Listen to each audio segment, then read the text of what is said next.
So things in Canada are pretty bad these days, huh?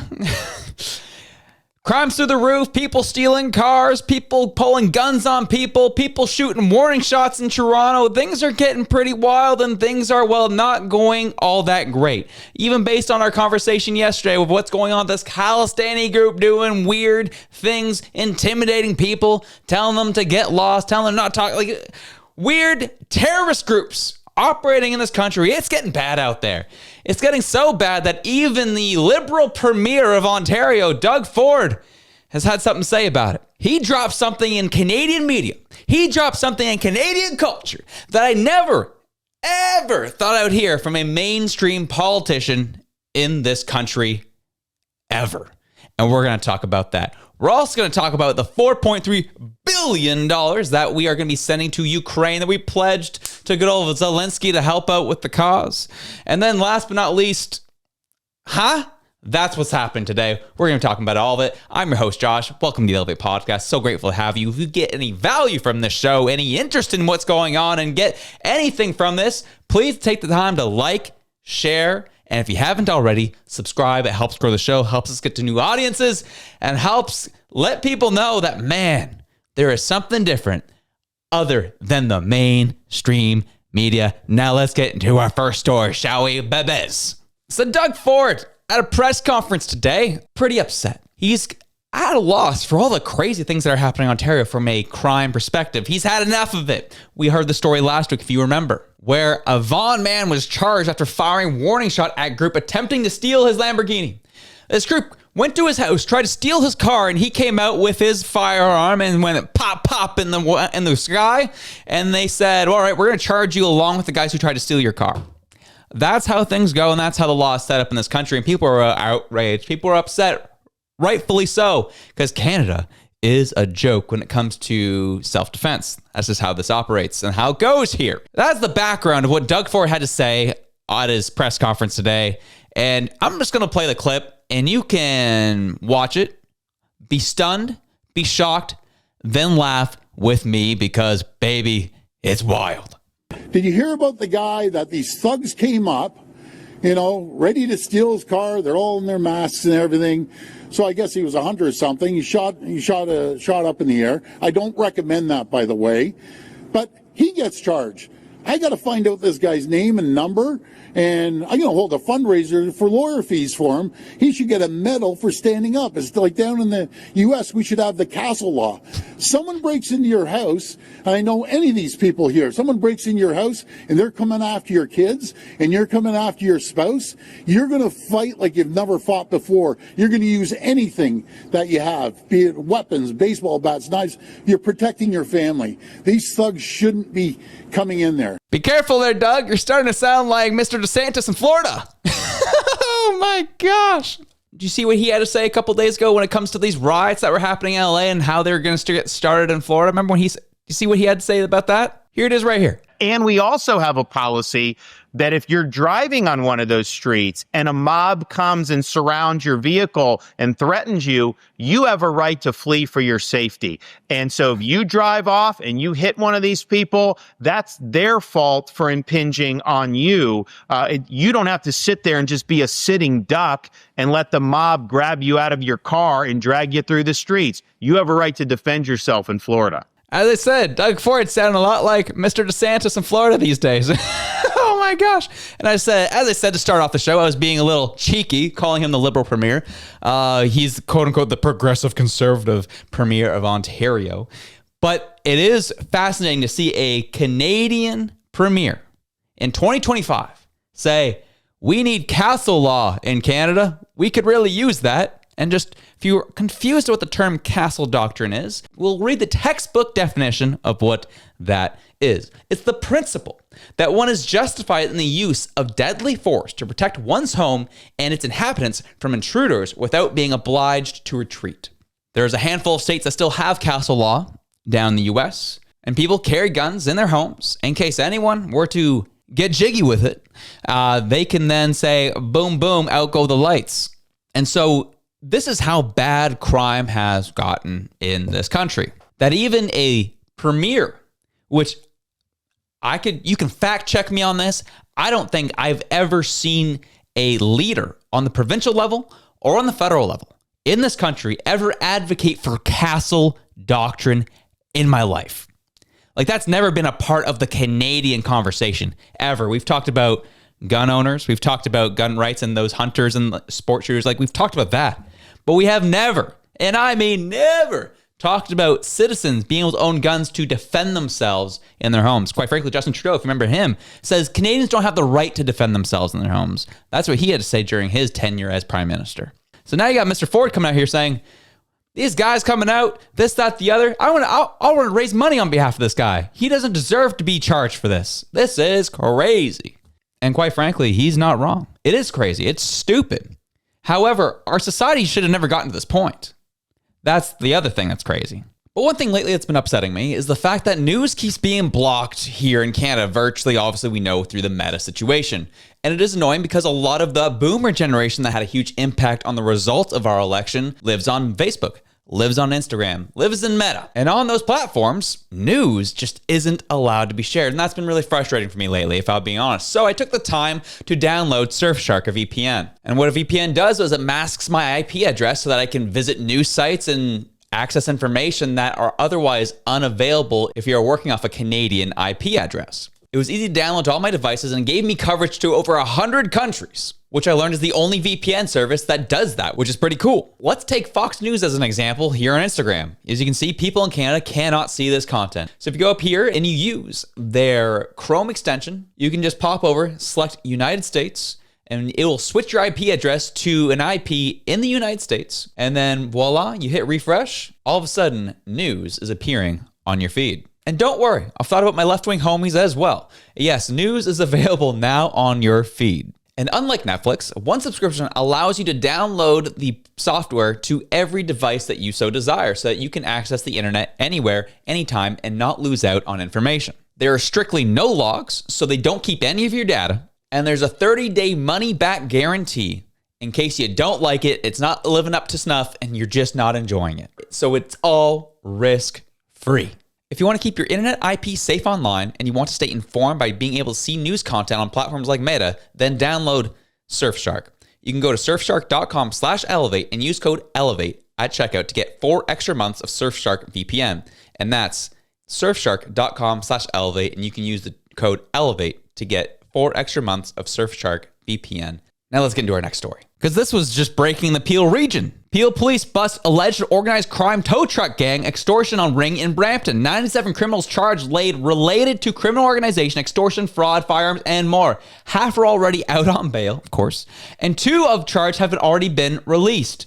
And I would not be surprised to relay this back to yesterday's episode, that a good chunk of these homies are all of the Khalistan persuasion. This is how it goes.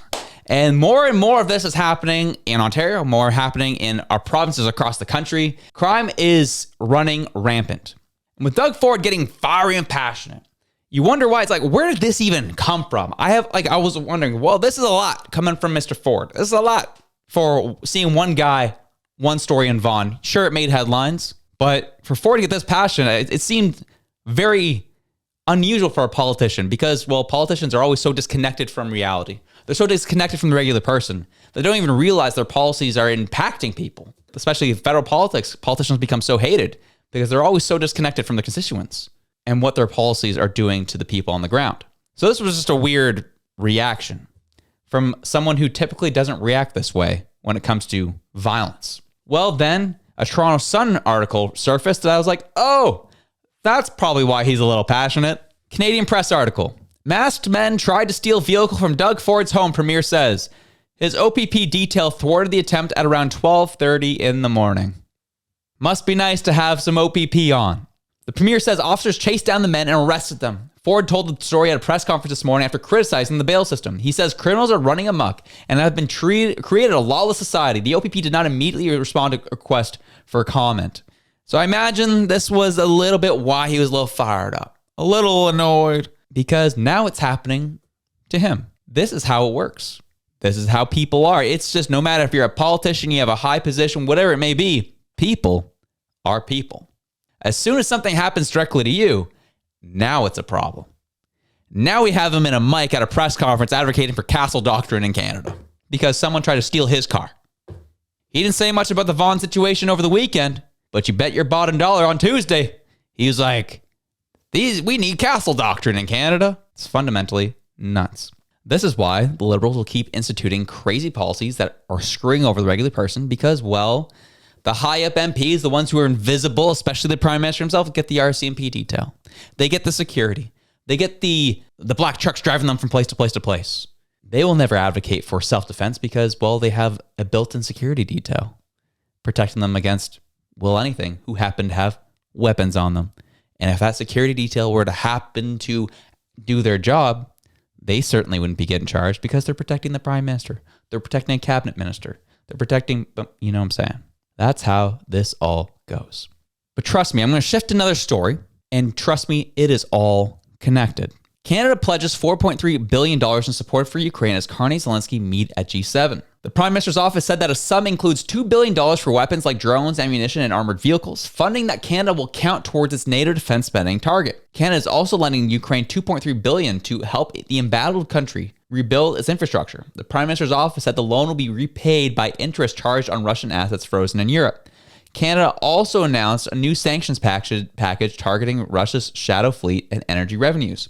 Carney, who is serving as the G7 summit host this year, invited Zelensky to the meeting and has said Canada intends to make Ukraine's defense a central part of the discussions.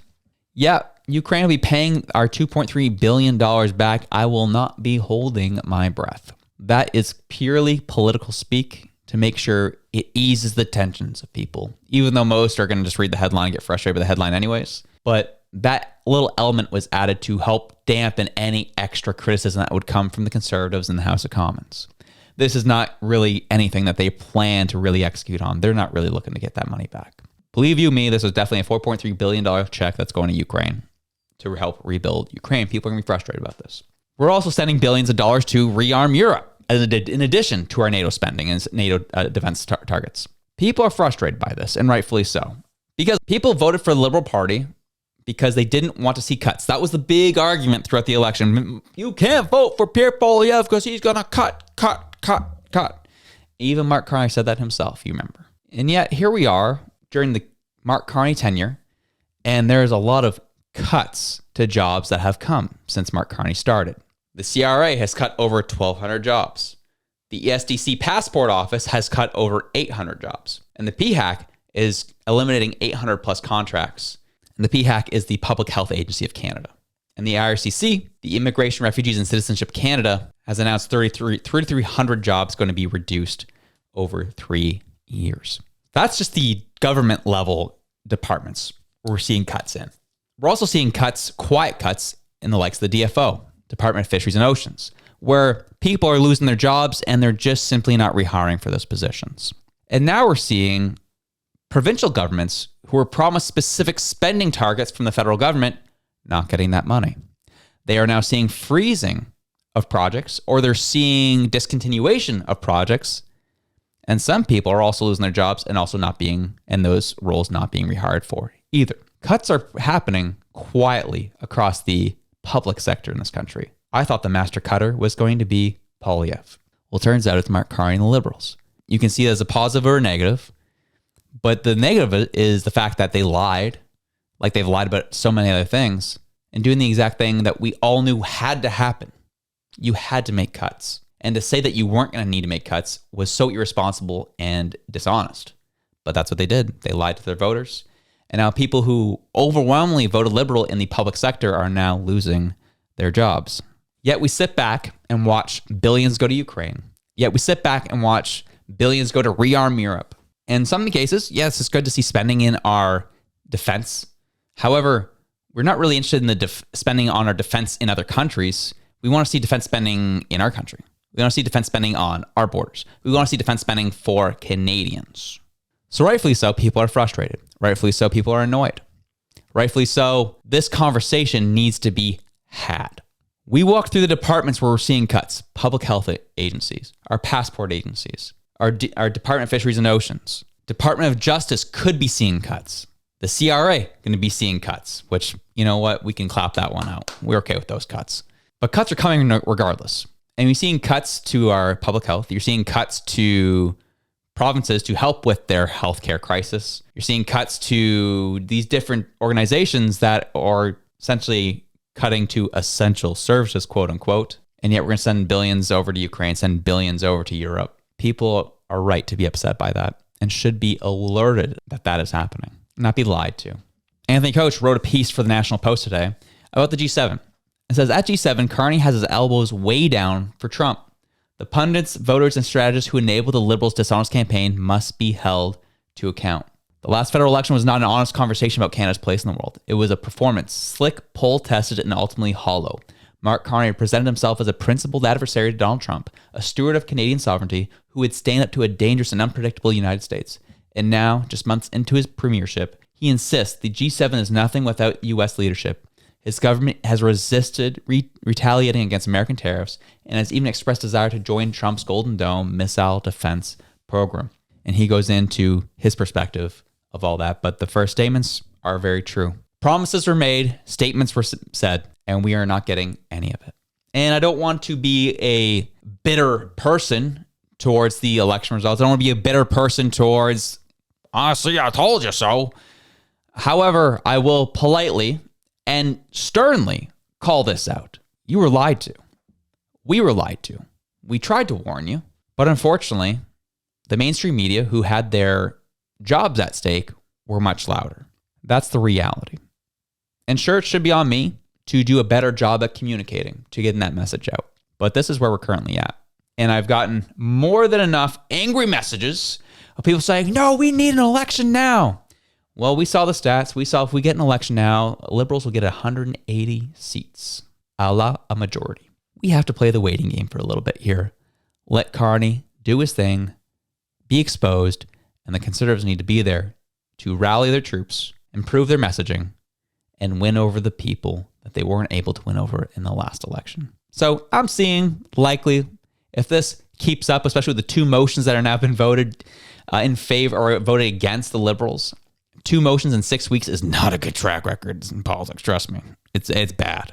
If this keeps up, we'll probably see an election this time next year, easily. So, anyways, enjoy your day. Have yourselves a good one. I'm out.